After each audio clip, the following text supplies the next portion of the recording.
tous, vous écoutez l'analyse, une émission de Maïso Pakam. Retombé.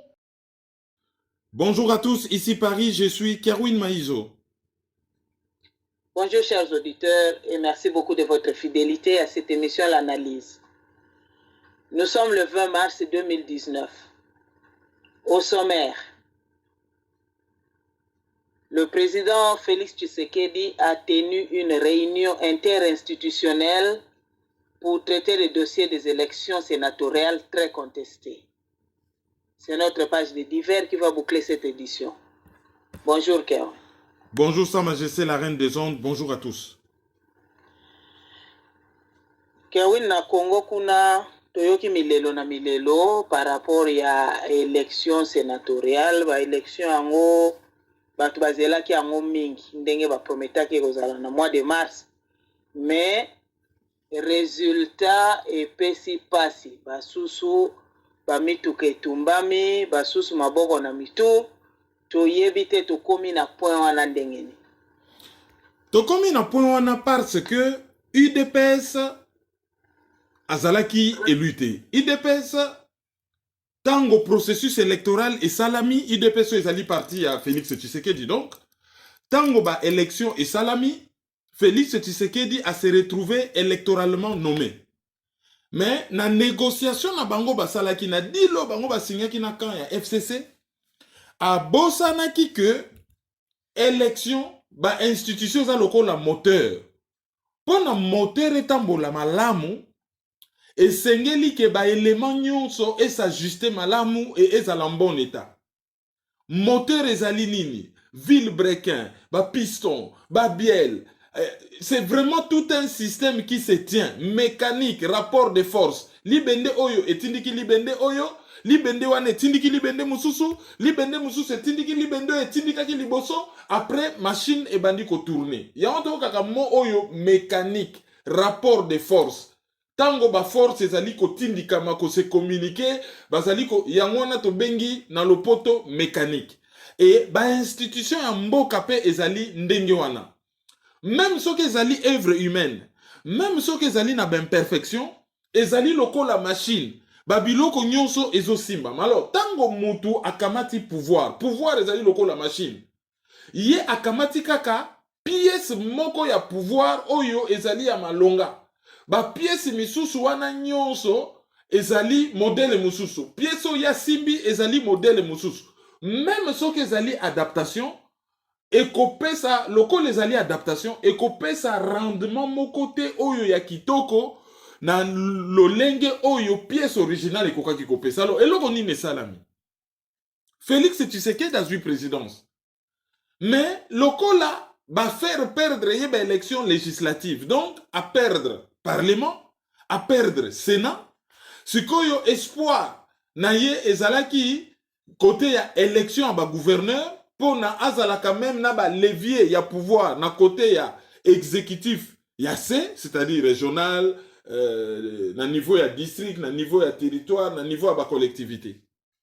Et atchaki peut-être espoir mouke que azala na quelques sénateurs oyo bakoki ko défendre vision na ye ya makambu na parlement, bien que ata minorité ya blocage ya pamba azali na yango. Alors eloko nini salami? Et salami que ba élection province ya ba sénateur et salamaka na kati ya parlement ya province. Ba député misatu bazali na possibilité ya kobimisa sénateur moko. Ceux qui aujourd'hui déjà voient ba député misatu bakoki kobimisa sénateur moko. IDPS kota la ba élection salama boye azalaki quand même na ville lokola Kinshasa. Oyo ezali une des bases électorales ya UDPS ou fief électoral ya UDPS pour fief na bango, na lobby bien fief. Bakoki ko voter UDPS partout na Congo, ça c'est pas exclu. Mais tozo loba fief, coin o ya bango bat bayebi ke wana coin na bango. Ezali Kinshasa na espace ya Grand Kassai. Malgré que bazalaki na quelques députés provinciaux na Kinshasa, bazalaki na quelques députés provinciaux na ba région oyo ezali ko constituer Grand Kassai, bazui ba sénateur te. Et eloko wana choqué bango et bimisi batu na balabala balobi ba député ya IDPS bazali corrompu et basali mobulu. Mobulu wana esali que babuki biloko, esali que mutu akufi. Et awa toko fongo la parenthèse. Augustin Kabuya ya IDPS aza tellement mende ya IDPS, tellement biloba loba, chaque fois fongo la munoko, ezali pona eloko ya mabe oyo epesaka batu kanda ebima na munoko na ye. Imaginez-vous l'air batu ya IDPS bazo tomboka, base atomboki, azo tambola na Kinshasa, tango bazo kende na palais du peuple, ba kende ko protester, ba buki na siège ya PPRD. Mbala moko Augustin Kabuya tellement que koma kolota lamuka na Fayulu en permanence. Pourquoi ba koma kolota Fayulu? Parce que Fayulu asali oyo babengaka na français crime de lèse-majesté, c'est-à-dire au simbi eloko oyo basimbaka te ya mokonzi.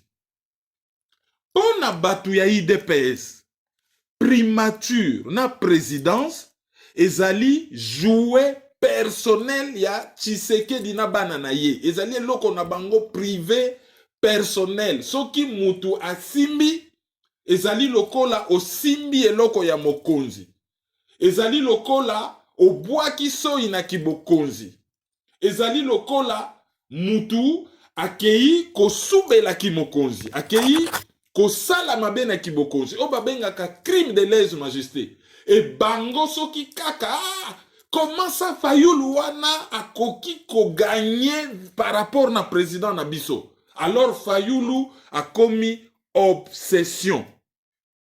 Imaginez-vous que Monsieur Kabuya alobio ezali batu ya lamuka batu babukaki na siège ya PPRD.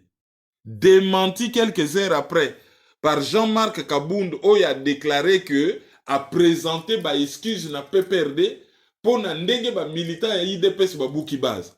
Alors, Monsieur Kabuya a yebisa opinion publique. Akoma kosala Jean-Marc Kabound akoma kosala pona lamuka. Parce que yé alobio bata lamuka batu babuki. Alors, pourquoi Jean-Marc Kabound, secrétaire général ya UDPS, président par mandat ya UDPS, akei ko présenter ba excuse na eloko yo soi-disant bata lamuka batu babukaki. Omoni ba contradiction. Ce qui communication commis enfantin batu bazali ko se respecter te. Donc babuki na mbujima ba bomi mutu. Ce qui to landi logique ya état de droit, ba casseur ba ko landela bango, ba ko punir bango et ba oyo ba bomi mutu ba ko landela bango, ba ko punir bango. Ça c'était une parenthèse. Donc ton songele loko to solo bela élection. Donc kanda wana tango pression eye makasi.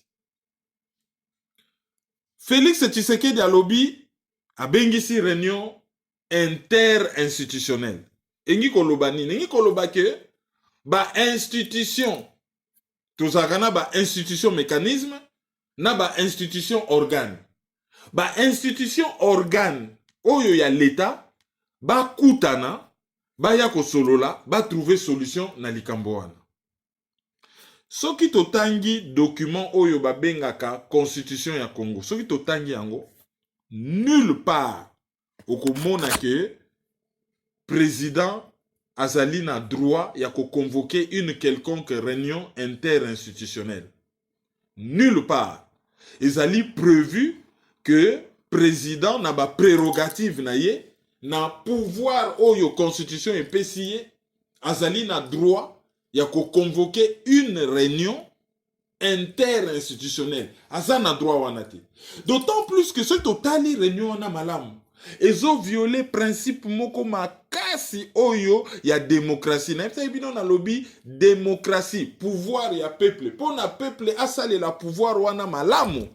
Il faut ba pouvoir ezala séparé. Bato oyo basala ka mibeko, musala na bango kaka kosala mibeko na ko contrôler gouvernement. Ezali ba député. Bato oyo basala ka misala. Ezali gouvernement, l'exécutif. Bazali ko exécuter. Et bazali ko veiller que makambo nyonso etambola ndenge longo bani. Bato basalaka mibeko, basana basalaire na bango, makambo na bango zotambola malamu. Est-ce que pareil ya justice zotambola malamu, basana besoin bandaku, basana besoin na ba bureau, bandaku ba bureau, basana besoin ya mituka, basana besoin ba papier, est-ce que nyonso zo leka malamu? Ah, wana batu oyo basalaka misala. Bato oyo bakataka makambo baza wana bazotala kaka, est-ce que bango nyonso bazosala ndenge longo bani? Basana alima. Oyo abuki mubeko akwei na mibeko. Bazo juger. Alors, pona mutu na mutu asala musala na ye ndenge longo bani.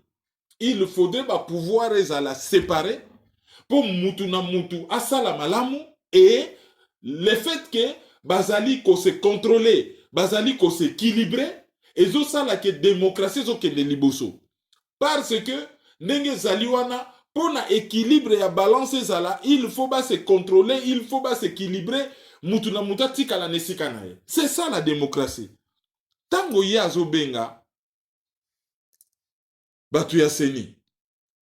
Oyo il faut ba organiser l'élection. Tango ya zo benga batu ya cour constitutionnelle. Oyo bangonde il faut ba veiller à ce que processus électoral ezo tambola ndenge longo bani et que oya ko respecter te constitution, oya ko respecter tes lois électorales, il faut akweya na mbeba. Tango ya bengi bango ensemble, a violer principe ya séparation en pouvoir, a violer constitution. Il faut préciser l'issue que Félix Tshisekedi a violé constitution, a violé article 69. Oyo et lobby que le président assure le bon fonctionnement des institutions par son arbitrage. Loko la président azali garant ya constitution. Mutu oyo azo veillé. Azali wana sinzili que constitution tambola malamu. Azali loko la garantie. Mutu azo garantir que constitution bakotosa yango. Azali ko veiller na bon fonctionnement. Il faut que l'institution ait fonctionné bien. Mais ndengeni nazo veiller na bon fonctionnement de l'institution, azali ko veiller na yango par son arbitrage. Et lingi ko lobate ke yé a commis na rôle ya ko pesa ba injonction na l'institution, azali te na rôle ya ko remplacer l'institution, mais rôle na ye azali ko veiller na bon fonctionnement na yango par son arbitrage. C'est-à-dire ce qui l'institution commis bloqué, alors yé aye loko la arbitre, aye ko débloqué yango ndenge salaka na magasin, au mona caissier azo sala mbala moko beterer na caisse. Ako benga responsable ya caisse, aye na fongo la moko boye a débloqué caisse. Rôle ya président ezali, ce qui l'institution ezali bloqué, yé en tant que arbitre, aye ko débloqué yango. Rôle na ye ezali te, ya ko remplacer l'institution. Rôle na ye ezali te ya ko donner ba injonction na l'institution, ndenge asali yango apesi cour constitutionnelle ba injonction, apesi seni ba injonction. Or rôle na ye ezali yango te, rôle na ye ezalaki tout simplement ya ko sala peut-être ba recommandation, peut-être ba recommandation. Donc a violer constitution esika wana. Yango wana bato yo kutu a to fongoli lisusu parenthèse. Bazolo ba que Félix Tshisekedi ou le président de la République a droit ya ko dissoudre parlement dans une année ndenge constitution lobby. Ba ye ba ke droit wana ezalité à sa convenance, c'est-à-dire que une année ka soke koki à la mugi na tongo bon na dissoudre constitution. Non, constitution ezo préciser que a koki ko sala yango kaka soki blocage et salami entre gouvernement na parlement. Or na ka oyo toza nango blocage ko sala mate. Parce que parlement, majorité ezali FCC, gouvernement, majorité ezali FCC. Donc, lorsque la parlement na gouvernement bakokota en conflit, président de la République, azali lisu soutena mot de passe, et lorsque ezali kopesa ye ndingisa, a dissoudre parlement. Donc, batoyo bazo lota, que au bout d'une année, akozala na pouvoir à dissoudre parlement, en tout cas, pouvoir wana, hein, pour na ko assurer stabilité à l'institution, ba pesa ki yango ngulu te kaka bon. O lamuki na tongo, o sepeli na mikate ba servir na mesa te bon nazo dissoudre parlement. Non, il faut raison à malonga ezala et raison na botala bien la constitution. Il faut mbilinga ekota entre parlement na gouvernement tango ekomema blocage.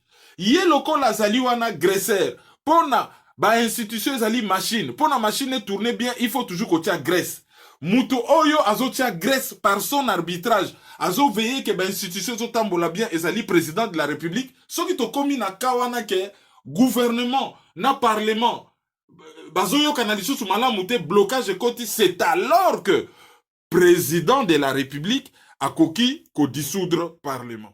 Donc, asali réunion wana, le fait kaka kabengi réunion wana, yango moko réunion wana ezali inconstitutionnel. Eloko liboso. Donc, elandi mibe côté. Mais ba décision pe bimi na réunion wana et buki lisusu mobe kolikonzi constitution. Décision ni ne bimi. A lobby à suspendre installation yaba sénateur oyo ba utaki ko voter. À suspendre. Décision ami balé ezali ke à reporter sinedie date yebanité a tindiki yango na date moko yebanité élection yaba gouverneur. Et décision yami satu ya makasi ezali a yebisi juge constitutionnel a landela batu nyonso oyo baliaki kanyaka.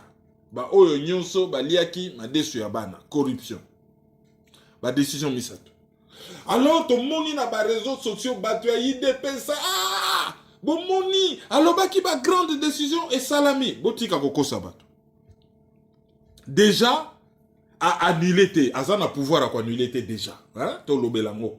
Azana pouvoir à annuler te soka annuler c'est illégal. À suspendre et qu'on suspendre pesa illégal. Mais na kati ya illégalité wana batu bazo créer confusion volontaire entre co-annuler na co-suspendre. Co-annuler, ça dit likambo wana to panzi yango, eza lisusu te, tozo bandela. Wana co-annuler. Co-suspendre ezali botika ngona no ndenge wana, hein, tokozongela ngo sima. Hein, botika ngona no wana tokozongela ngo sima. Donc bata IDPS l'air bazo sepela, ba annuler na bango te échanger nango eloko moko te, déjà eza illégal, c'est-à-dire tosi mibeko ta buki mibeko. Mais à annuler tout mais à suspendre.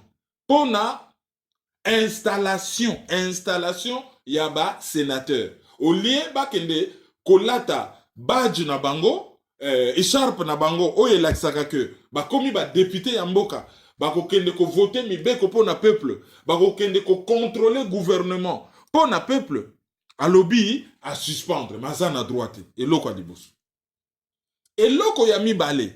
Élection ba gouverneur date oyo seni a pesaki tango seni a pesi date wane ke na parlement komisi yango loi oyo azali na possibilité ya ko modifier date wana ezali kaka seni et seni pona modifier date ako contacter parlement pour seni ezali un organe d'appui à la démocratie oyo techniquement ezali adossé na parlement.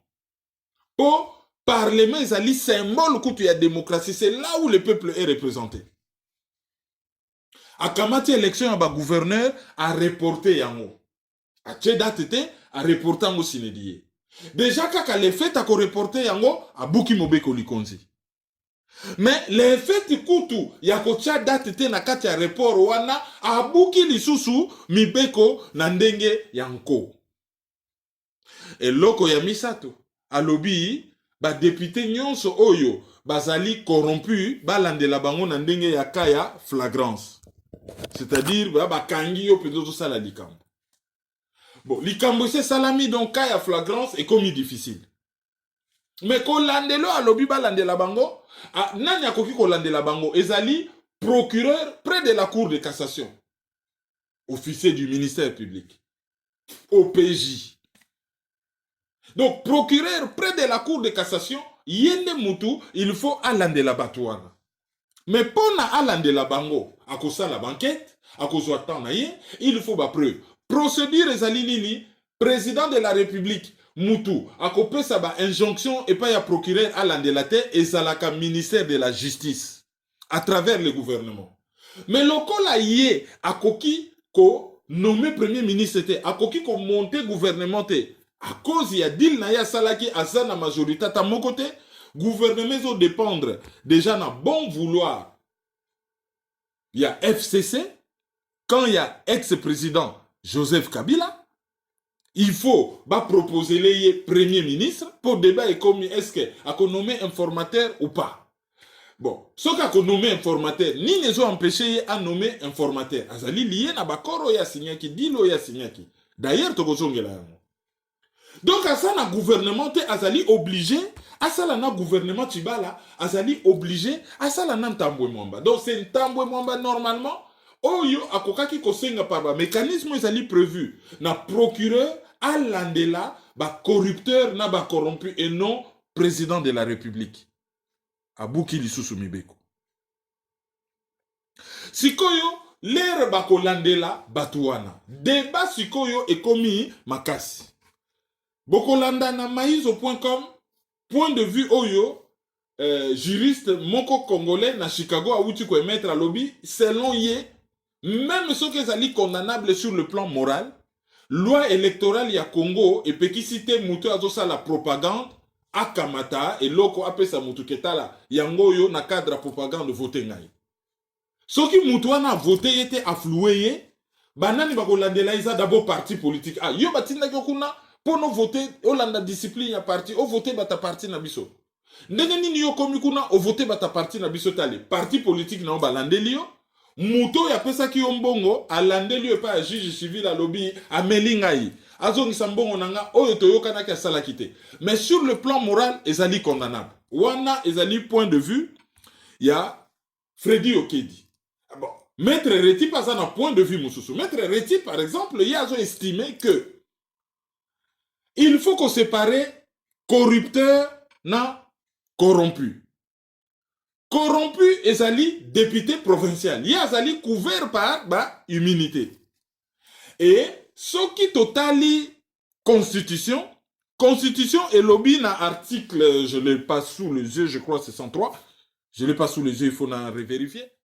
Na lobby article 103, non, ezali article 103 t. Ezali article 107. D'ailleurs, na retrouvango. Et lobby boy, aucun parlementaire ne peut être poursuivi, recherché, arrêté, détenu ou jugé en raison des opinions ou votes émis par lui dans l'exercice de ses fonctions.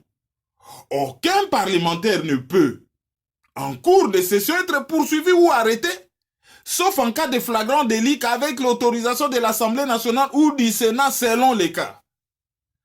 Voilà. Et en dehors des sessions, aucun parlementaire ne peut être arrêté qu'avec l'autorisation du bureau de l'Assemblée nationale ou du bureau du Sénat, sauf en cas de flagrant délit, de poursuites autorisées ou de condamnation définitive. Et la condamnation ou la poursuite d'un parlementaire est suspendue si la chambre dont il est membre le requiert. La suspension ne peut excéder la durée de la session en cours. Hein? Article Oyo, nauti koye bisabino. Donc, na kaya batu Oyo, bazo landela. Lokola, électeur, bazali, parlementaire, c'est-à-dire, député provinciaux. Chapitre Oyo, article Oyo, article 107, paragraphe 3, article 107, des immunités et des incompatibilités. Article wana, izosala. Et lobi, que bakoki kolandela te, un parlementaire, la député provinciale, tout ça, na ba acte yazo posé, na cadre ya musala na ye. Tango, mutu, azosala, na cadre ya musala na ye, soki a voté te, soki a lobby, soki a sali, du moment que zali na cadre ya musala na ye, bakoki kolandela ye te. Donc azali couvert par l'immunité. Mais par contre les corrupteurs, oyo azali candidat, ye azali député te. Tango ye azali nanu, azali député te. Azali libanda, azali simple citoyen, mais azolinga comme sénateur. Azolinga comme par exemple gouverneur, ce que c'est élection ba gouverneur. Et qu'il y a quelque peu sambongo. Intention na ye wana azokende kosomba vote. Wanande ezali corruption. Le col ezali corruption, ye bakoki kolandela ye na juge pénal. Que oyo yo sali wana ezali corruption. Mais le col la paix va suspendre prise en fonction kokota na misala ya ba sénateur wana donc bazali nano couvert na immunité te soki enquête esalami pour le moment lokola bakomi nano ba sénateur te donc protection vaccin wana ya immunité parlementaire baza nango nano te bakoki kolandela bango wana ezalaki important ya koyeba alors ba mesure Félix Tshisekedi azwi oyo ezali illégal conséquence nango nini conséquence nango ya liboso ezali parlement sénat ya Kengo Wadondo oyo ya Kabila tikala wana bosi bosali déjà deux mandats illégal il fallait que batia ba sénateur ya sika ba oyo ya équipe ya Kengo Wadondo balongwa na ba dinosaure ye na décision na ye wana bien que ezali illégal conséquence nango pratique là tout de suite ezali que Kengo Wadondo so sali de mandat continuer na yo ti mukolo oyo toko silisa ba makambo na biso ya ba corruption toko yeba ba corrupteur toko yeba ba corrompu ba ko juger bango ba ko tshaba tuna boloko nini ba ko sala est-ce que ba ko bandela te pendant ce temps Sénat ya Kengo ezotikala or Sénat ya Kengo ezali kabiliste wana conséquence ya liboso conséquence ya mibale ezali nini tango ye a renvoyé élection ya ba gouverneur sine die date yebanite na latin sine die hein toloba na ndenge ya mukuse na date ya liboso kuna date yebanite banani batikali ba gouverneur au Kabila anomaki électoralement et belé po eza bango tu batape perdre autrement dit bakimbuta nyonso tu na soki oyo mususu azaki kokumisa viol azoseka na katanga komi kutu sénateur bango bazotikala kimbuta azotikala bato tu bino boyebi wana ya PPRD wana o babomi mboka bango bazotikala et le peuple congolais dans tout ça victime milelo na milelo alors qu'est-ce qu'il risque Jeune Afrique a combien la Libre Belgique a combien il risque balandelaye pour haute trahison, c'est-à-dire que le président ce qui a violé intentionnellement la constitution. D'ailleurs, Néhémie Mulania a yébisiye. A lobby, président Tshisekedi a freiné ma vitesse. Pour à l'iroyo tozo kende, et koki a koki ko sauter. Mutumoussou sa FCC a yébisiye a lobby. Processus électoral wana ezalaki âprement négocié, c'est-à-dire ba vota ki batute ki yo komi boyo te ezalaki eloko moko penda ba beta masolo na sima peuple ba beta masolo na mukongo ya peuple et masolo wana peza masolo ya makasi ya pasi donc ba biloko Félix Tshisekedi azo sala wana ekoki kosuka mabe il faut à s'en tenir na ndenge ba yokanaki donc yi azali président na ndenge ya cop na bango et asala keba na oyo azosala ayeba ke azwaki engagement à respecter yango nazo traduire ba idée hein ce n'est pas mot à mot phrase pour phrase nakokaki kotangela bino na français et na traduire na lingala mais soki na tangi na français na traduire analyse ezo risquer kokoma mulai makasi et tu enregistreras à 4 heures du matin, donc tu causal un peu, tu recondenser. Mais je pense que dans les réseaux sociaux, dans les journaux en ligne, il y a des déclarations en agnon ces alliés. Tu as vu que monsieur a fake news, mais oh, biso tu vérifier globalement. Ce que je vois cadre ya FCC, au sangisi maloba na bango, bazo rappeler en filigrane que au koma ki wana po, to yokanaki, to chaki wana, ko ningana mingite, to ko tika yote osala makambo ndenge ozosala wana yeba ke ekoki kosukela yo mabe et okoki kosote po komaki wana par ba négociation okomaki wana te par ba vote okomaki wana par la volonté ya mutu oyo azalaki kopesa pouvoir eza d'ailleurs na tata moko a témoigné awa l'air bato bazo bomanzoto campagne électorale toko voter ba politicien baza kosolola na Kabila nani oyo Kabila il faut nommer na ndenge ba yokanaki tata moko alobi yango je crois na Kleboa que yaza témoin azalaki wana ndenge ba négociation zo sala botala ndenge ba politicien congolais ba sakani na peuple donc oyo Félix Tshisekedi asali c'est très grave à violer loi volontairement et koki kokuteye cher Alors, bato ya IDPS ba sepeli. Mais l'avantage c'est quoi? Tango base a tché pression, yé a calmé base. Mais à l'avantage de qui? À l'avantage de Joseph Kabila. L'air sur quoi a calmé base, à se comporter, pas comme le président de la République, mais comme le président d'un parti. Ça, c'est déjà grave. Et non seulement ça, l'impression qu'il y a à Pessi que UDP c'est comme un parti État. Alors, balo bangoka visa, que sikoyo UDPS ezali parti État.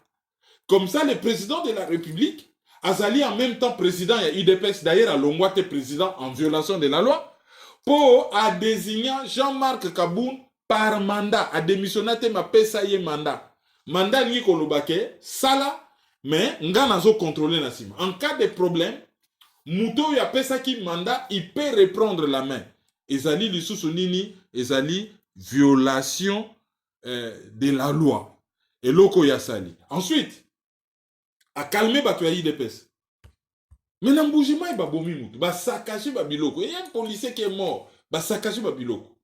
Na Kinshasa, il y a eu quelques dégâts matériels. Ba ko landela batuana toté. Soki ba landeli bangote, quel est ce privilège wana ezo sala que bango ba landela bangote. Et puis sur total événement, on a comme l'impression que l'IDPS est à la fois au pouvoir et dans l'opposition. Parti au pouvoir, Azali qu'on s'est comporté comme un parti, il y a opposition. Et opposition contre qui?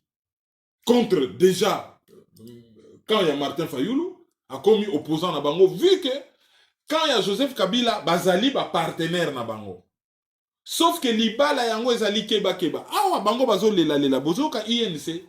Nye, ata soka zana ena minorité de blocage mais du moment que azana moi ba sénateur na ye, ça dit bah comment on a clair pour et ça appelle les kamambongo sénateur azana ka bakata na salaire et bah versaka des fois 10, 20, 30% na caisse ya parti. À part bambongo bozo mona ba salaire, bazana ba avantage monsieur belé bazo verser na ba parti. Donc na ndenge ya caisse ya INC bango bazo mona clair. Ba fandi na bango nye. De toutes les façons, Kamere y trouve son compte. Na fongoli parenthèse. Président et ya demaye Kamera keko yambaye. Président toi de la Centrafrique aye Kamera keko yambaye. Tala sikoyo. Bango nyonso o pe baye ba se sentir obligé ya kinota la Joseph Kabila na kingakati. Ça donne quelle impression? Donc comme na okaka soki omoni Félix Tshisekedi il faut mon appel Kabila sinon te la komona mabe. Mais yé nani yé c'est un ancien président. Yé c'est un ancien président. Et Moutazo qui no yambaka bango na aéroport c'est qui c'est Kamere. Mais ministre affaires étrangères à ça. Il y a ça directeur de cabinet. Au juste, a commis vice-président. Alors, ce qu'a commis vice-président, et le bas on a monaki na Facebook. Je crois Lambert Ngoyi na Japon. Alors, dit que na pays wana Kabila président, vice-président Kamere. Tu sais que dit étiquette. Pour bota la rôle naie, azo signé ba mikanda ya ko suspendre ba PDG, ba mikanda ko bimisa bambongo, na banque, azo kino ya ba président na aéroport, il se montre, mais il est trop visible, en fait. Pour un directeur de cabinet, trop visible. Ça, c'était une parenthèse qu'on a ouverte. Donc, on a Nenya Moukousse à violer réunion inter-institutionnelle wana, ezali violation en constitution. Ba décision est bimi na réunion interconstitutionnelle wana, loko les ali violation en constitution, ezali nul et non avenu. Ezali nul. Yango no moni ba tape perde ba répondre ba lobby, toko kende, mukolo yo, il faut installer un sénateur, toko kene na parlement, toko no sala makambo ndenge longo bani. Même ministre Chibala a expliqué ango. Alors bitala ndenge makambo sala makafaso ko expliquer que makambo ne asali wana est allié.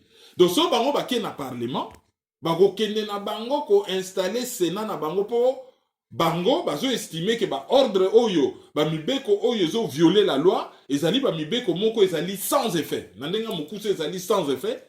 Bango bako kende ko installer parlement na bango calmement. Et ce ko tali pe côté aseni, tendance ezali, loko les a sans effet. Bazo risquer na bango ko organiser ba élection na bango ya ba gouverneur, ba organiser ngo pe PPRDP a ramassé na ye ba poste nyonso, s'occuper à ramasser yango ba c'est bien. Allez après ba tu as IDPS batikali milelo na milelo. Et pendant ce temps, gouvernement est zakakate. Tina niveau que ONU azosenga Félix Tshisekedi a nommé rapidement premier ministre pour ba électeur bato ba votaki ba attente na bango ezali immense bozeli bato bazo zela premier ministre na ndenge ya posa makasi. Et soko tali article à la Voix de l'Amérique a publié. Alors, il proclamé vainqueur de l'élection présidentielle du 30 décembre, l'ex-opposant Félix Tshisekedi investi en janvier, n'a toujours pas nommé le premier ministre ni de gouvernement. Il est lié par un accord politique à son prédécesseur Joseph Kabila, dont la coalition du Front commun pour le Congo a conservé la majorité absolue à l'Assemblée nationale. Donc, azo nommé premier ministre était pour Azana Singana Makolo. Singawana ezali accord oyo ye asignaki na Joseph Kabila. Accord na français, na anglais deal. Oyo batu ya IDPS bakoma kotuna batu balobi boya na deal yango. Mais ce n'est pas à nous ya boya na deal. Ye moko Félix Tshisekedi na Namibie. Azaki na mundu kite. A expliqué pendant na ba journaliste que ye asignaka deal. Deal wana pona ko kamamboka elongo d'abord ko former gouvernement ko kamamboka elongo avant l'élection. Alors quand il signe un deal avant l'élection il ko lobake voya peuple elini ko lobelo ko mokote mutazo décider oyazo nommé oyazo décider électoralement ezali Joseph Kabila. Il est à espérer que la nouvelle équipe gouvernementale sera bientôt installée et opérationnelle, a dit au Conseil de sécurité de l'ONU Leila Zerougui, représentante spéciale et chef de la mission des Nations Unies pour la stabilisation en République démocratique du Congo, MONUSCO. Les attentes de la population congolaise sont immenses et il est crucial de ne pas la faire attendre trop longtemps ni de la décevoir. Sauf que, Madame Wana Yebike, yé, azana pouvoir te. Batante ya population eza makasi. Mais ils ont dépendre na yete pour azali singana likolo par rapport na bakor na ye. Ya mwana boccidentaux ba bataba double jeu. Ba bataba double jeu. Tango Macron zo yebisa ye ke kata singana ona Joseph Kabila. Bima na boumbu ya Joseph Kabila. Mais ayebite danger nini oyo ye azo risqué soka kati singa. Bon, peut-être qu'il va proposer quelque chose. Pourquoi tozo yo kake aligné a signé bango visa, c'est-à-dire a logo la batu nyonso kabilo bazali na armée, na police, na organe de sécurité à ça la nettoyage. Alors, ce qui information et c'est confirmé pour sali nan nous.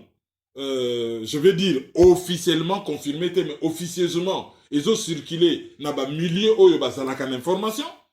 Balobi Tibor Nagi Moutou oyo azali sous-secrétaire d'État américain aux affaires africaines. Moutou a encouragé qui yé à sala yango. Alors azana soutien États-Unis. Botanga d'ailleurs Tibor Nagi rassure Tshisekedi du soutien de Washington. Alors, ce qui Washington a bien soutenir yé à Kolongo la Batouana, mais ce qui totali ba nomination de ça là, ezali contradictoire. Lelo na pokwa oyo a nommé Kalev Moutonde aza suswanate. Kalev Moutonde akei. Mais Moutou oyo yé a nommé Inkun Kiakiak. Azalaka numéro 2 ya Aner. Azali Moutou ya Joseph Kabila. Yé Moutou empêchaka avion à Tshisekedi et kita na ba élection en 2011. Donc, na Aner, le roi est parti, vive le roi. C'est-à-dire, Kalev Moutonde akei, balongo lié, oyo ba remplacer Zanani, ezali Moutou kaka, alandaki Kalev Moutonde. Même ceux qui bazali formé, bazan expertise, mais ezali batoyo, bazalaki au service de Joseph Kabila. Et ceux qui ont tali parmi batunaya zo nommé. Okamati Moutou oyo, azalaki ko gérer biloko Kabila en Afrique du Sud, oche parmi ba conseiller na yo. Okamati before, Fortuna Biselele, ami personnel ya Kabila, azana cabinet na yo. Alors, tant ya zo nommé batu ya Kabila, zo tia bango tout autour, alias Joseph Kabila, qu'est-ce qui se passe? Azali kaka komi linga singa na kingo, et soka sali erreur, singa wana ekoki ko étrangler ye, ekoki ko boma ye. Après, ceux qui sont occidentaux ba pesiye, ba véritable garantie, ya ko se débarrasser na batuana, ça sera déjà un premier pas intéressant. Et après, ekotika la sikoyo boumbu ya bapaya. Po bobo sanate na likambo ya Congo ya les commanditaires. États-Unis, Canada, Grande-Bretagne, Belgique, toute l'Union européenne, Israël, Australie. Bobo sanate. Sous-traitant, Afrique du Sud, Rwanda, Ouganda, Burundi, Angola, sikoyo pe na Tanzanie. Exécutant, pouvoir ya Kinshasa, opposition d'accompagnement, MONUSCO, na système nyonso ya ba ONG banini, bango tout, bazali ba exécutant. Donc, ce qui peuple a télémité pour na ko revendiquer ba droit na de telle sorte qu'à se faire respecter par les occidentaux, bango banda ko jouer toujours carte na bango na Congo, mais ekozala toujours na intérêt na bango et non selon ba intérêt supérieur ya peuple congolais. Mais ndenge nyembe se kangi peuple peu meleki makasi. Soki déjà bandi ya Joseph Kabila o penza ba komi ba arrogant ba lemingi grâce na corps ba signaki na Tshisekedi ba zonga en force na kin ba komi ko dondwa bango ba kimisaki biloko ba kimisaki bana ba kimisaki ba famille ba komi ko tambola na ba passeport na ba poche en permanence ba longolaki ba mbongo na banque ba zongi na Kinshasa avec une arrogance penza ba komi ko dondwa ba komi ko régner et bazali ko se permettre même ya ko menacer ye mwana mboka bazali na ko permettre na ko menacer ce qui ne fils que premier power ne salami to ko appuyer premier power na et to ko féliciter yango, mais cela ne veut pas dire qu'après to ko betela ye maboko na gestion na ye na violation na ye à constitution na gestion na ye ya stagiaire à la présidence to na ba insuffisance na ye to na ba nomination tribale na ye. D'ailleurs, na DGM peut auti qu'on nommé, je n'ai pas son prénom, mais son nom de famille Mbouyi. Bon, ce cas compétent, tant mieux. Ce cas compétent, tant mieux. Mais to yebisa kibino que le président, quel qu'il soit, doit éviter ya qu'on nommé batu ya même tribu que yé. Ce cas là qui mu Congo, ba lobi te ke bacha ba Congo à côté. Ce cas là qui mu Congo, ba lobi il faut tant azo nommé ba Congo et comme exagération te. Soka azali mungala, tant azo nommé bangala et comme exagération te. Lokola azali muluba, tant azo nommé baluba et comme exagération te, et kozala tribalisme. Après lobi bakwa ko bele la, ote tribalisme non. Tozali na niveau ya ba principe. Nous parlons en général. Président a nomakate, ba majorité ya batu oyo bazali ya langue na ina ba poste clé. Il faut atala mboka wana eza munene ba compétence eza partout akoki kozwa ba compétence partout au lieu de donner l'impression d'être un président tribal. Et ça dit loko moko ils ont envoyé un très mauvais message et pona mutu azali jeune na niveau na ye quinois et grandi en Belgique ils ont honoré yete. Donc ba jour ekoya base basi ba leli ba langue comme ko se délier ba moni ndenge bazo kosa bango l'air ba lobby suspension bango ba se calmer ba se peli, mais tango gouvernement eko bima wanande je pense mukolo yo base ba ko comprendre penda ke ba mbulo yo nyonso ba sakana na bango et peut-être pe le salut du Congo peut venir de cette base pour même ceux qui ba bengi bango ba bado même ceux qui ba bengi bango nini, mais au moins bazana ba quoi ça un fanatisme on ne se convient pas, au moins bango bazana ba conviction na bango pas ba o ba chaka makele na ba réseaux sociaux bango penza baza bato. Je parle du peuple, je ne parle pas de l'opposition institutionnelle. Pour peuple en opposition, le peuple a détenteur à pouvoir en tant que peuple bango au moins ba koki ko banda soulèvement populaire ba sauver mboka. Malheureusement au lieu bango sikoyo ba bundela ka mboka bango ba bundela ka famille Tshisekedi na UDPS. Bazo confondre la nation avec le patrie. Au lieu de préférer la patrie, bango bazo préférer les partis. Au lieu de préférer la nation, bango ba misusu bazo préférer la tribu. Au lieu de préférer les principes, au lieu de préférer les principes, bango bazo préférer mutu. Oh, ceux qui vont mettre en place bah principe, ceux qui vont mettre en place bah règles, muto ya koya akozala tellement encadré par ba règle que akoki kokende liboso. Alors bango baza na mauvaise na bonne foi, mais malheureusement ba o bazo konza bango bazo sakana na bango. Imaginez-vous Jean-Marc Kabunda lobia komi kotina batu ke bokende ko empêcher bango boko bakota. Peter Kazadi alobio batu bazali corrompu. Mais vidéo bimi muta lobio muto ko tazali ko aider biso na corruption. Muta IDP sa bimi wana lobby muto a aidaki biso ko tia biso en contact na bata FCC makamambongo ezali justement le Peter Kazadi qui parle trop. Vidéo est en internet. Muta IDP sa zoloba. Alobi non bazo ko c'est la biso. Ba Peter Kazadi ba komo sokola maboko mais yende muta tia biso en contact na batwana. Bozo mona teki ba osaka na bino. Botalande ba komi na bambongo. Comment sozali responsable la parti politique au Zagana Moussalati, au Salagati, ou l'amour qui na parti politique. Ah, on a poto, celui qui est responsable la parti politique, as avocat, azali médecin, boyebi ba Robert Debré, boyebi ba avocat menene, boyebi ba professeur d'université, a qui n'a rappelé sa cour, mais ça na fonction na parti politique. Après, ceux qui ba élire azali maire, azali na parti politique. Biso na Congo moutazali avocaté, azali médecin té, azali professeur té, azali menuisier té. Mais azalagane kaka na parti politique et akomi na mamituka, akomi na bandaku et a voyagé na première classe. Mbongo wana e wutaka wapi? Posez-vous la question. Ozomona do ba manipulation en ezalia, oya lobaki bo, oya salaki bo, problème bimi na IDPS. Je koko pas komi ko se justifier que ye a votaki mutu IDPS. Donc ba koki koko c'est la yete que ya votaki mutu IDPS alors. Ndenge nini voix na ye monanité. Ah, peut-être ye moka votaki les deux autres ba votaki te yangona mutabima kite. Alors, ceux qui les deux autres pe ba votaki, est-ce que Zali Seni Mutu a tripatouillé ba résultat? Wana pe fongo librèche mususu ya soupçon.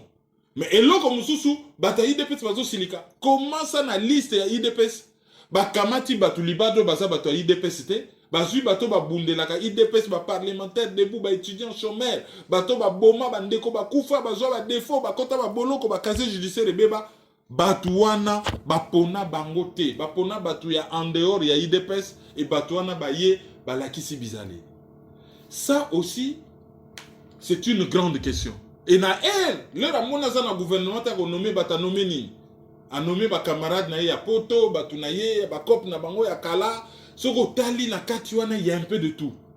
Ba parlementaire debout à Bossani Bango, quand on peut bango ba komi ko manifester c'est par rapport na ndenge ba flouer bango. Et c'est ici l'occasion. Yagoye bisabine loko moko RFI Sonia Rollet a publié 3 articles. Ils ont un site www.rfi.fr. Na kati ya article wana boko mona bazo démontrer ndenge Tshisekedi yaki na pouvoir. Tout au yebi. Ba manœuvre na ye, ba kozonga sima na ye. Tout est en kati. Baki nango détail sur détail. Mais en 3 épisodes. Dans le deuxième épisode, Sonia Rollet a lobby loko moko oyo. Batu basalaki, mingi basalaki attention nangote. Na vous rappelez bino awa. Tango Félix Tshisekedi abandaka ko solola na Kabila. Babanda lelote. Bamubake wana babima bandokyo te. Ya kendaki komona Kabila na moi. Mais Félix Tshisekedi amona Kabila na kuku. Wane za mabeti. Tango bazali kokutana Ibiza au Venise baye na Paris hôtel Raphaël o ezali hôtel ya cher boyebi pona nini bayokanaki ke bakende na ba station na ba vilo ya cher ndenge wana po ba combattant baza ba pauvre bakoka ko déranger bango kuna te il faut bakende kokutana babeta masolo na bango na place o ke so même ba combattant ba wi lisolo ke bazo comploter kuna. Mais pour na moto qui est déjà dans Venise, au tali hôtel, beaucoup sur internet, au tali hôtel, ok na Ibiza, ils allaient que hôtel, na lukata formule 1 à 50 €. Non, kuna penda, il faut moins 500 pour nos hôtels. Donc, koto ba combattant ba koyi koyate. Bato ba zayi ko benga ba combattant, ba kombatufi. Oh ba zobattant. Vous pouvez ça bango ba kombo tout. Tshisekedi, je vais combattre la pauvreté. Ah oui, ko combattre la pauvreté moya. Toke le musika koto bango ba okokate toke le kota ba riche koto bango ba okokate to ça la cop na biso calmement ba ya ko déranger biso te bon moni ba combattant faut vous la conscience que vous avez une puissance ba koma iko kima bino na ba ville ya cher ba Monaco place au bino bogo iko ya te parce que c'est cher Ils ont l'accès qui besoin en puissance. Malheureusement, Batebelo, Bazalaka, ba combattant Lelo. Tango Félix Tshisekedi a commis na pouvoir, Bimi na bango, ils ont sous likambo ya combat pour les Congo, ils ont likambo ya tribu. Et Belé, Baponi na bango, bon, tribu, je veux dire, groupe linguistique. Baponi na bango, groupe linguistique. Ah, ndeko na biso akomi wana, combat esili, toza sukunate, bo se débrouiller. Ah, te, soko za d'accord na ndeko na biso te, ata soki ba Rwandais bazo manipuler, ah, yo za tribaliste, yo bino bolingi biso te, et comme il a raison belé, ça ne tient pas la route. Le Congo est un et indivisible. Malobombo kayo. Ka atundu ezani. Atundu pe akei ko protester ke ye ezali na ba député kuna na chopo place atika ki candidature na ye ba aka ko senga ye ba mbongo na bandako. Lokola boya ki ko pesa bango mbongo mbala moko ba voter yete ye pa ke ko déposer plainte. Que ba aka ko senga ye. Alors question pas ya tundu. Tango batu ba ye ko senga yo mbongo. Yeso ka moni ke za corruption. Il faut funda. Donc ceux qui va voter qui est surtout lundi logique na ye, ceux qui va voter qui alinga ka funda te. Mais lokola ba voter yete ndake ko funda. Mais ceux qui va voter qui alinga ka funda te. Alors, ils ont là qui ça que azali foncièrement corrompu. Mais corruption dérange kaye kaka ceux qui ezali contre l'intérêt na ye. Ceux qui ezali corruption moko oyo ezo lese na no bentérêt na yete ah là ça passe ya faninye soki lese bentérêt na ye yake et à part ka ya tundu il faut to signaler na élection soko tali batuneti ba bosha ba matata mponyo tata sénateur maman député mwana député provincial pour ni basala ki ndengeni ba michaki ba tata baza na ba candidature ba zui bana na bango baza ba suppléant na bango ba maman ba pesi ba candidature bana ba suppléant. Sikoyo, bana kutu bato votaki bangote. Papa Abimi député, mwana na yaza suppléant. Lere papa Abimi sénateur, asali nini, atiki poste na ya député et pas ya mwana na ya suppléant. Après, maman, Yepe Abimi député, tango, maman, Abimi par exemple député national ou Abimi député provincial, ceux qui peuvent voter maman sénateur, asali nini, akamati mwana mususu. Donc, ba famille wana nyonso bazui pouvoir neti cop. Baza wana ba matata mponyo ba bosha banini, baza soki 3 4 famille moko ba tata mama na bana, bazali ba sénateur, député provincial, moko suppléant ya yaya na leki, bango tutu basali je wana sans qu'on compte que na est. Botala ba candidat baza na est. C'est vraiment ba Rwandais. Une partie son ami na est, j'exagère hein, Kivu Nord, Kivu Sud, Kivu Sokotali une partie, c'était juste des Rwandais. Tina Bakatanga, on a ba Francine Mouyumba, bon, ba Rwandaise, Azana Yewana, député, tout va bien. Député, comme ça. Vraiment, politique à Congo, hein. Et le bata Tikenja Fakoli à lobby, c'est du blague et tuer. Na page na biso ba divers Frank Diongo na firme Yangambi babimaki na boloko basali ba déclaration. Frank Diongo to salaki déclaration et analyse et les kaki alobaki les combats pour la libération de notre pays continuent. Et ni ko lobake ba élection ya Félix Tshisekedi mboka za libéré te mboka za kana boumbu. Tango alobaki on a siège à IDPS ba comprena kité sikoyo ba komo benga ye ingrat. Avocat oyo firmé Yangambi ye penda lera e ko démontrer à lobby ah élection OK ce qui babandi o corruption na législative il faut ba remonter tikuna na likolo ingrat il fallait tikala na boloko bebisio mutu ya liboma ale mbala moko la milice politico tribal oyo bazali na arme na bango ya liboso c'est l'insulte. Allez, bah déployer insulte moko pona ye mais c'est un homme libre, c'est un avocat Abimi azana ko démontrer pour batu ba yebi elo que salami on a ba député assez balé parce que ba yebi que kuna pe na likolo ba liaki bino go signer deal na likolo Kabila na Félix Tshisekedi ba signer deal et Félix Tshisekedi a dit ba tutu que Kabila sa partenaire na ye et ba tu assez pe ba lobby ah donc biso pe na bata pe perdre to ko bina malinga to ko bina rumba to ko signer pe ba deal awa na se. Donc ça la peka ndenge mokonza salaki l'exemple vient na haut et bah tu as peu perdre peu bazolo bango clair bon ceux qui bolingi na bino Bon annuler l'élection, oh yase, to banda pe na présidence. To banda ka likolo parce que c'est tout le système qui est biaisé. C'est tout le système qui est corrompu. To banda pe na likolo. Alors, le fait que Firmin Yangambi a réfléchi, ah, bah comme il finga. Et là, comme il faut signaler. Ordonnance, il fallait 700 personnes, babima. Kaka 2 babimi. Et lelo oyo, ntamwe mwambaye, azo bimisa. Dio Mindongala a son corps défendant par Obima jeudi, a lobby qui est azali criminel. Ba maman boki misabana, hein? Ba maman bo fandi bo moni penda ke bon prédateur sexuel. Mutoyo a agressaka batuna ndenge ya makambo ya basi na mibali akobima. Azo benga ye ke criminel sexuel akobima. Bon, logo le tanga maïka kabima, ba tchétché ba condition belé akobima. Po, et pas na bango, Dio Mindongala, po na bango, azali, prédateur sexuel. Ok. Vous landela e po na dossier wana, mais bon landela pe bate belé na gouvernement wana, masolo bima ke belé na kin wana, ba kota na ba lupanar, ba maison close nyonso etonda na Kinshasa wana, batala nombre ba criminel sexuel o bango bakobimisa. Baleka na ba pokwa na ba IEC, ba ifasike, ba faculté protestante. Bata la dépravation des mœurs oyo, classe politique wana, ezali ko favoriser. Bon, ba roloba entre adultes consentants, mais entre mutaza na mbongo, autorité, mbongo ebele, puissance, na muto azali na pasi na nzala, oyo bino bocheye par votre gestion, na yebite soki dans pareilles conditions, on peut parler, mais vraiment d'un consentement libre et éclairé, hein.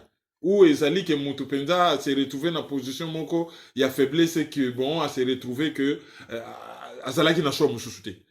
Après sikoyo, sur les 700 personnes, il fallait que babima, bon, les restes là, tozo yo kabangote, pour ceux qui babima qui payent tout le monde na ba milongo, ba feti na ba kini, na ba lubumbashi, na ba goma, tout le monde na ba feti ke batu ba bimia, batu ba bimi. Ande to yebse ibino, ba misusu ba limwe, to yebite so baza na ba charnier, ba les restes wana bazo luka bangoti lelo. Apparemment, à une mesure, mais bat babimi combien? Ton moni 2 babimi, Dio Mindonga la robima jeudi, balere se baza wapi? C'est ça la question. Nathan Wakala, tozala koyoka que élection ebandaka na base, mobandi na se niveau local ti ezo déterminer ndenge ni bokoma na mutu wa mboka. Oyo ya Congo ekoma bobandi na mutu wa mboka, soki mutu abimi kuna nde ale aluki moyen a manipuler élection pour na ezala na faveur na eto koma gina point wana nde. Mais to koma gina point wana parce que ba occupant ba dévoya ki nyonso. Ba occupant ba dévoya ki nyonso, ba ye ko renverser on ba lobaka on marche sur la tête. To komina le monde à l'envers. Et loko nyonso na Congo ezala ka bizarre. Tala. Kabila zako violer ne constitution dengalingi. Azui na ye même congrès, abengi na ye président de l'Assemblée nationale et à Sénat. Allez, beaucoup de présider concertation nationale.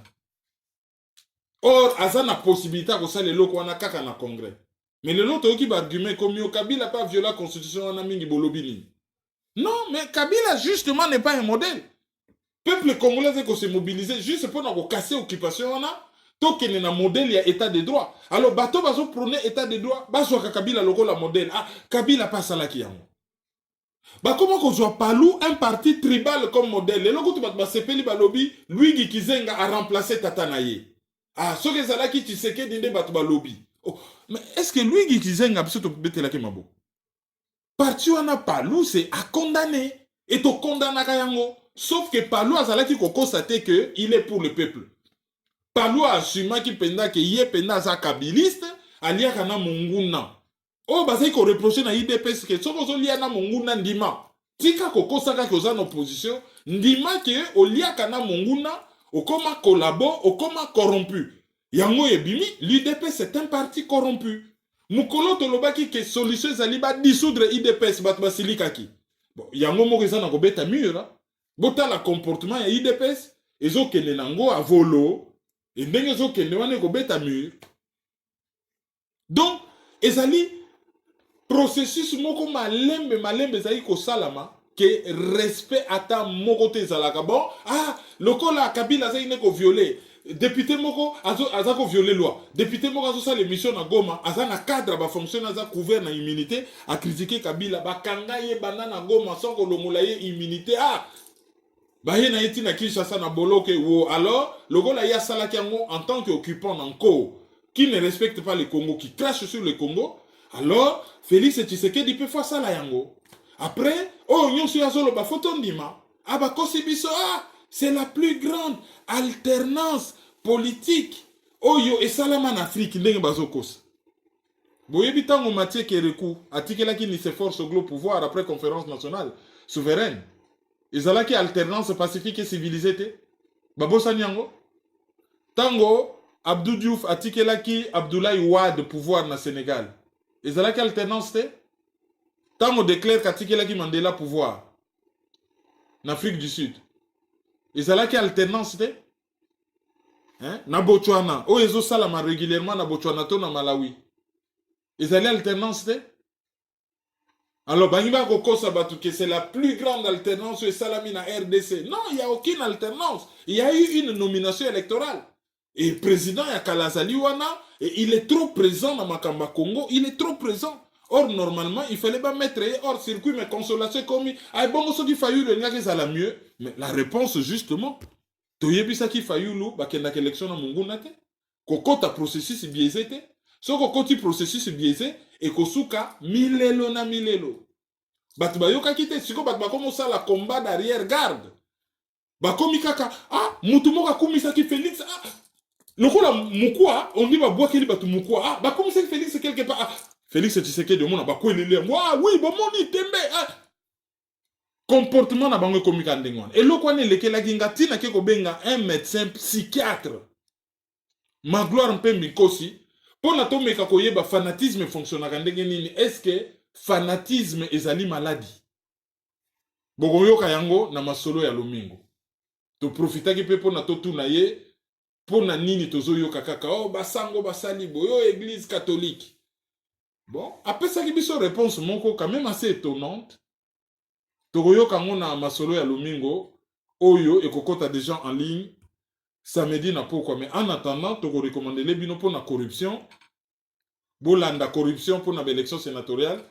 Bolanda Freddy Okedi et Bokene na groupe Facebook Task Force pour le Congo. Togo Luka comme ça, bah juriste va se présenter et ceux qui bah juriste va se présenter. Bah koye la bino bah élément au fur et à mesure pour enrichir le débat. Bokonzi ya kana pete oyo komi ya bango akotela monoko partout. Pourquoi? Et puis bango baza parti politique moko nde baza koloba ke na Kasai bazalaki économiquement na avantage na niveau économique moi bambongo moi ba commerce mais ndenge nini parti na bango ngo zomona na neti mutu abimi na nzala akutane na biloko kolia. On dirait piaka moko betaki bango na ndenge moko kelere bakomi awa il faut ka basala eloko moko boye oyo kokamusa batu donc etiki bino monoko akofungwama. Pourquoi maloba oyo ba principe baza nango baloba état de droit na yebite état de droit ngo ça veut dire quoi parce que to komi na confusion état de droit ça veut dire quoi? Mais état de droit to komi na quoi? État de droit ça veut dire que oyo nyonso bakonzi ya mboka bazosala il faut etosa mibeko. C'est ça l'état de droit. Oh nyonso bakonzi ya mboka bazosala il faut etosa mibeko. Eloko liboso et eloko mibale ezali droit de l'homme. Droit de l'homme, il faut ezala likolo ya nyonso. Quelle que soit action, il y a gouvernement, il y a institution, il y a l'état. Il faut etala likambo nazosala est-ce que ezali au service des droits de l'homme. Na kata droit de l'homme tona mangobele ba droit économique et social ya mutu. Est-ce que salaire nazo pesa mutu akoki ko vivre décemment, akoki ko lata, akoki ko mibatela na malili, akoki ko mibatela na nzala. Est-ce que traitement oyo nazo pesa mutu, est-ce que nazo humilier, nazo respecter en tant que mobile, nazo respecter en tant que moisi. Tout ça c'est ça ce qu'on appelle l'état de droit. Alors biso na Congo état de droit yango et tikali nango kaka kombo hein. État de droit et tikali nango kaka kombo et Batubazo yebate ce que ça veut dire exactement. Alors on a profité pe logo tuninga question ya état de droit. na loba mwa likambo moko. Il faut biso ba congolais to yeba ko respecter ba droit, surtout ba to toza na poto. Loi na ba pays nyonso civilisé ezo interdire ko filmer mutu, ko photographier mutu, ko enregistrer mutu sans permission na ye. Et grave encore, ono ya eloko tobengaka droit à l'image. Chacun a droit à la protection de son image. Okoki kozwa photo ya mutu te, okoki kozwa son ya mutu te, o publie yango na ba réseaux sociaux ndenge olingi. Mikolo yo eza ko se répéter trop na communauté makambo oyo ya ko afficher batu na ba réseaux sociaux. Boyebi débat, boyebi ba son oyo ezo circuler mikolo yo na ba réseaux sociaux, c'est une vraie catastrophe. Ba victime ba biloko wana, il faudrait muta publier ndenge wana, azwi na nous son na yo sans permission, a publier, a révéler ba problème médicaux na yo, ba problème na yo ya santé, kende ko déposer plainte. Soki bat ba monique ba plainte comme ko déposer, mais je pense que ba te belé ba ko lapa. Et que mais vraiment musika. Te ko bete la binote ba masolo en dessous de la ceinture, mais sincèrement, ceux qui te respectent qui ne fût-ce que droit à la protection de l'image, qu'on protéger ne fût-ce que son yamutu, qu'on protéger intimité yamutu, qu'on respecte le fait qu'on enregistre mutu sans permission, qu'on respecte le fait qu'on publie loko yo enregistré na ndenge ya kobomba na oyo mutu ayeba kite et qu'on épargner biso makambo ebele. Et je crois que batebele ba yebi de quoi je parle. Auditeur du jour. Avant tokota na auditeur du jour à proprement parler, toko salandenge bon mesano na émission oyo. Chaque fois que ba congolais, ba congolaise baza ko se distinguer quelque part dans monde na domaine moko boye, to soki ba sali likama malonga, to soki ba créer entreprise, to soki ba innover, to soki ba inventer, to yaka ko bete la bango maboko awa ndenge to salaka yango na Calva, tango abimaka meilleur entrepreneur africain ya région ya Alsace, na entreprise na ye 2A, artiste artisan. Lelo toko rendre hommage na deux jeunes dames. Moko kombo na ye Loretta Okito. To Lorette Okito. To encore Lo Okito. Ba misuku dwa benga kaye l'Olympica. Yena Mariatou Mozwa. Mariatou Mozwa, zali futur médecin. Ba zali ba congolaise et ba inventé produit moko innovant pona ko traiter poso ya batu mwindu ko komisa yango sembe sembe. Kombo ya produit yango ya tout karité. Alors, ya tout karité, bako bimisa yango na miso ya bato le 11 mai na Atlanta. Boyebi Atlanta ezali ville ya business, côté ba kobo ba resisaka na ba business, ezali ville moko penza oyo côté wana yebana quand même makasi. Donc bako lancer produit wana le 11 mai, bako lancer ya tout karité na miso ya bato pona batu ba yeba. Donc félicitations à ces deux jeunes dames. Par rapport à l'innovation, on a parce qu'il n'y a personne de mieux qu'un noir pour na koyeba et loko nini et sengeli pona poso ya bakobo. Yangonde et ko rendre poso ya bakobo sembe sembe ezalite loko la oyo bazo sale la biso ba ba produit chimique ebele na kati ba hydroquinone ezo belisa ba cancer ya poso et ezali ko se limiter ko se éliminer na niveau ya barin et tôt ou tard kwa ko bende la mutupe insuffisance rénale donc to utiliser ba produit naturel oyo biso moko batu mwindu tozali ko inventer. Alors auditeur du jour na biso ya liboso ezali azali na Grande-Bretagne na banlieue ya Manchester na ville ya Huddersfield ezali famille hein? Ezali donc madame Mbalabo Gracia Molinar molonga ninaye c'est-à-dire papa Yves Mbalabo na bana na bango Kevin et Sylvia. Bon, il paraît qu'il y a des bonnes nouvelles les oya dans le futur mais bon, on les dit pas encore ici. Donc famille on a bazana banlieue à Manchester, Manchester pardon, bazali ba auditeur munene ya émission oyo. Après famille Mbalabo donc grâce à Molinar mobali na ye na bana toko kende na Hollande et pa ya Rita Mularika Yé Azalipe, auditrice du jour Nabiso, côté à Hollande. Alors, avant de poursuivre, auditeur du jour, Nalingi n'a présenté mes condoléances les plus attristées na monsieur Athanase Mapesa. Athanase Mapesa yé Azali na Belgique.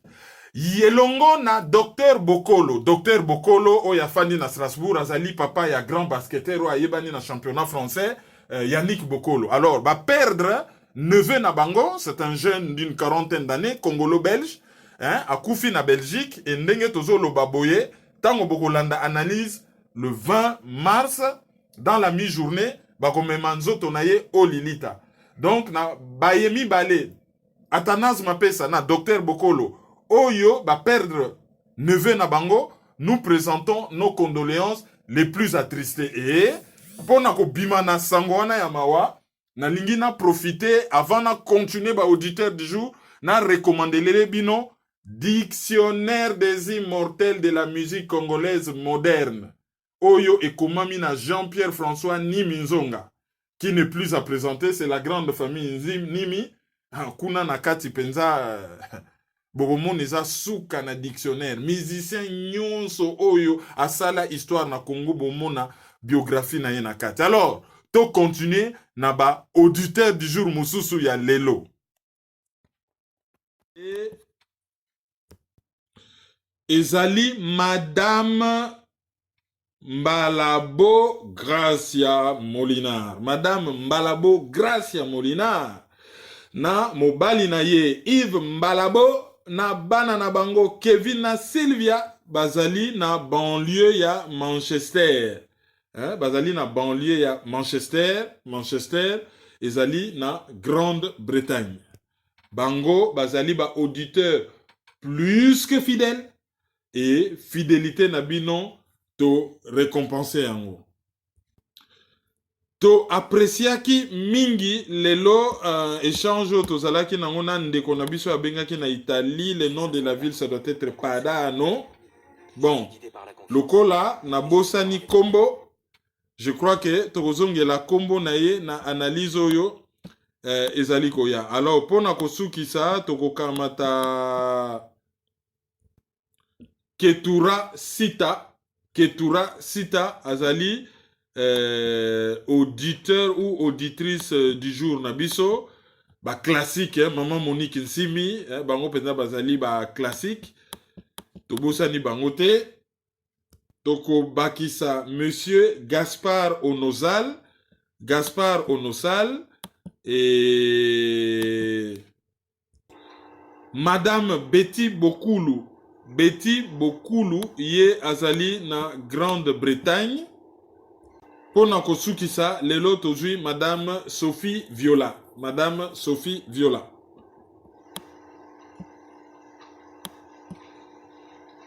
To komi na suka analyse, to remercier bino ndenge bolandi biso, to kutana mikolo koya. Merci. Merci mingi epi bolanda biso na bisika bomesana kolanda Congo Éveil Radio, ccdp-rdc.com, CP la TV, Débriefing Media Channel.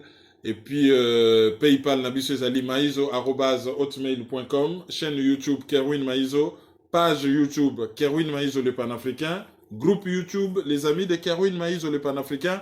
Merci Nabino Nyonso pour la fidélité Nabino et surtout merci Nabino Batbozali pour faire vivre forum. Merci Mingi Nabino, au revoir. Au revoir. C'est Dadadi. Merci beaucoup. Merci beaucoup. Merci beaucoup pour tout les enfants.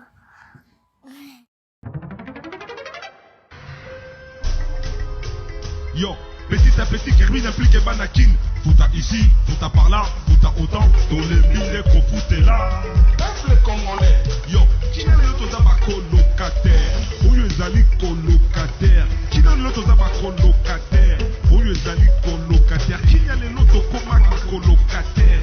Où les ali colocataire? Qui n'a le toza ba colocataire? Où les ali colocataire?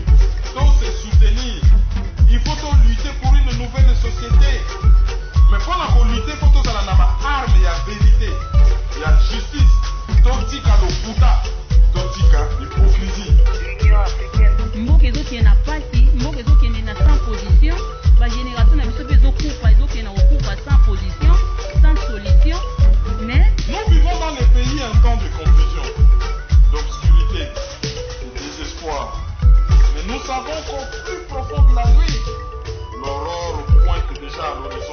Analyse sur la liste. Yes.